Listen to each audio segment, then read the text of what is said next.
Hey guys, we're going to be working on the back wheel of the Honda CT10 today, 110, excuse me, I keep saying that. Honda CT110 again today. You can see my one's actually seized up, so I'm wondering whether or not it is the back drum brake, which lives inside of this housing over here, or if it's the bearing. We're going to find out now. In today's video, we'll show you how to take the back wheel off. It's pretty simple. There's just one bolt that goes straight through. It's this one right over here. Goes straight through, and of course a couple of other things attached to it as well. So let's go ahead and take that out. Before we get the bolts out, there's going to be a split pin, which mine looks like a nail on this side. You're going to have to remove that split pin, of course, and then as you ratchet this bolt off, you'll be able to remove the wheel. So let's go ahead and loosen that all up, and I'll show you what it looks like. I'm going to go and just leave this for today. You can see I've got that bolt out. This one's just supposed to pull out, but I've been having to hammer mine. I don't know if it's seized up. That's probably the problem that I have with my rear wheel.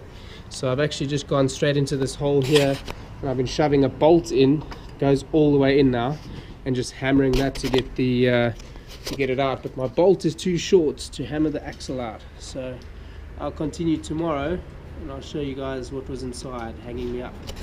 The things I leave for the next day, when I come back, only take me 5 minutes to the next day. It sort of leaves me wondering why I didn't try and get it out yesterday. So I've come on back over here. Let me go and get that bolt over there. Come on back over here, and I've hammered the axle out, and here's the axle that goes all the way straight through the bike, as you can see over there. Bang bang. Unlike other bikes that I've worked on before, these were sealed, so you couldn't just slide that off the back. That's what I've done with a lot of bikes. You just slide that off the back. So obviously wasn't able to do that. I checked some of the technical diagrams, so I'll go ahead and put a link for where I found the technical diagrams to see if I was doing the right thing, because obviously turning this bolt's not going to do very much. It's just going to turn the other side of the bolt, so that doesn't help you get it out. I needed to hammer it out, and of course for that I used my trusted WD-40. There you can see what I've left overnight, the oil leaking out. And now what I'm going to be able to do, it seems like the bearing actually looks okay from what I could tell yesterday with just turning the wheel over. So I think my problem is going to be inside here, and this is my brake housing, and I think the brakes are going to be seized in open position, or something's going to be caught and dirty inside here. So we're going to go ahead and open this up now. I'll show you how to do that. Before I do though, I just got to show you all of the little bits and bobs of how I got the wheel off. So of course you've got to go ahead, here's your axle over here, goes straight through. You have to go ahead and undo this nut over here. You also have to undo these two little bits over here, just enough for them to swing over these bits over here. What they are, they're supposed to hold your wheel in place, so that's how you can tighten your chain. So you can see over here, you can move your wheel forwards and backwards to get more chain slack or less chain slack. It's basically tune up your bike. How did I get the bolt out? What I did was just simply undid the nuts, and I started hammering it from this side. Now keep in mind guys, you do not want to hammer the top of the bolt itself, because you're going to compress the thread, you're going to break the thread, so that's not very good. So what I did was I just put a nut flush to that one right over there, and I hammered it right on through the bike, and you can see that's long enough to get it through the axle. So that went right in all the way to over there. That knocks it straight out. Also on the other side of the bike, you need to undo some nuts and bolts over here.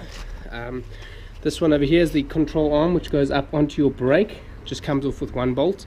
You need to undo this over here as well, and you just take this all the way off, slide it out of its little catch over there. The little catch looks like this over here. You can do that just by releasing this arm. The arm will just pop right off over there. Okay, and then you've also got to go ahead and release, no, I think that was it. It was just that main bolt through there, this bolt right over here, and this brake control arm, and you'll be able to get it off. Here's my collar lying over there. So I've got it all off now. I've gone and bought some grease. Just bought some grease from the local shop. It was like $5. There we go. AutoZone grease. That's the shop that I was talking about. Has the rented tool place. I got a high temp one because high temp's better than just the normal one, I suppose. If you can put it on anything for high temp, it won't burn up, it won't dry out.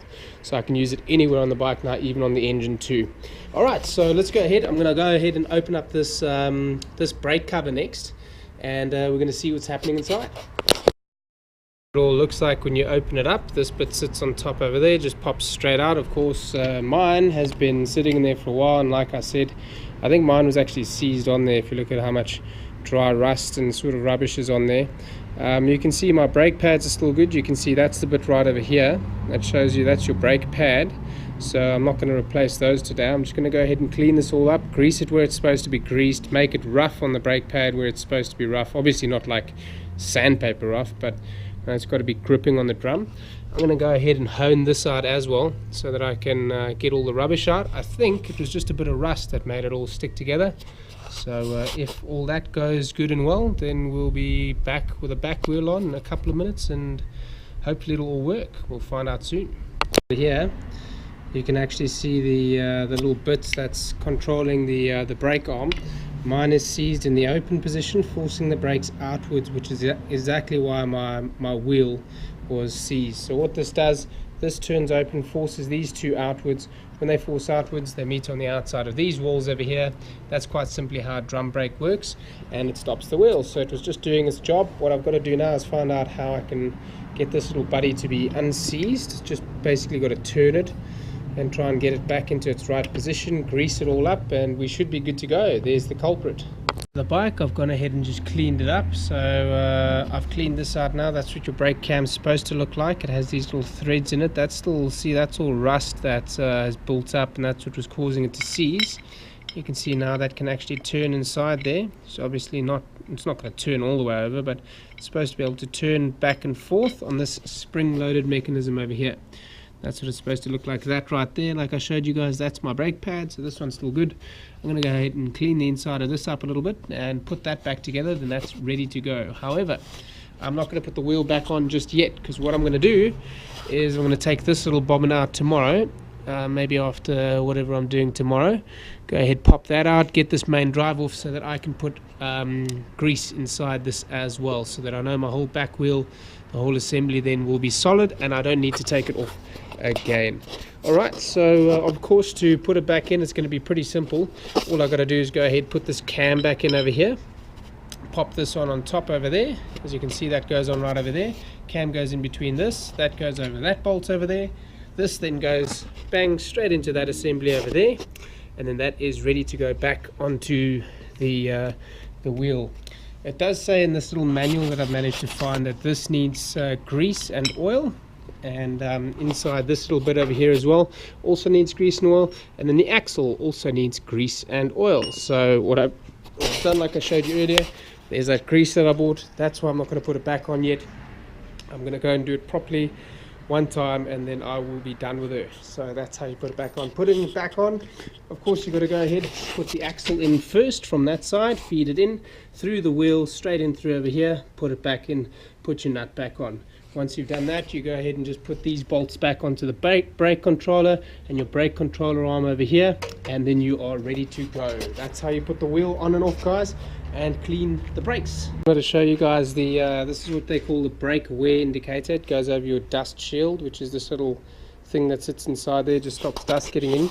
You'll notice there's actually one tooth, or there's a dot right there. You'll see there's one tooth that's not actually grooved right here, and that is where your wear indicator is going to go ahead.